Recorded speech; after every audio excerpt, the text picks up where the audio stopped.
নমস্কাৰ ছাৰ বাইদেউসকল।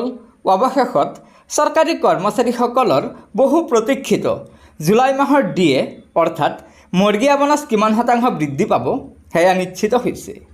হয় ছাৰ বাইদেউসকল, AICPI-IWA যোৱা 5 আগষ্ট 2024 তাৰিখে জুন মাহৰ সূচাংক প্ৰকাশ কৰিছে আৰু এই জুন মাহৰ সূচাংকৰ ভিত্তিতে অৰ্থাৎ জুন মাহৰ AICPI-IWৰ সূচাংকৰ ভিত্তিতে কেন্দ্ৰীয় চৰকাৰে চৰকাৰী কৰ্মচাৰী আৰু পেঞ্চনাৰসকলৰ বাবে জুলাই মাহৰ বৃদ্ধি পাবলগীয়া মৰ্গীয়া বোনাছৰ কথা ঘোষণা কৰে।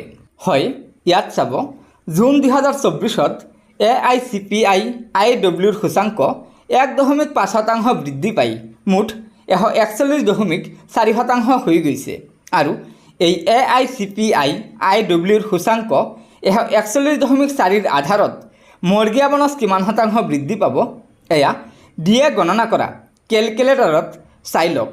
এয়া চাওক, জুন মাহলৈকে সূচাংক আছে 141.4% আৰু ইয়াৰ আধাৰত মৰ্গীয়া বোনাছ হ'ব 53.36%, অৰ্থাৎ 3% ওপৰত বৃদ্ধি পাইছে।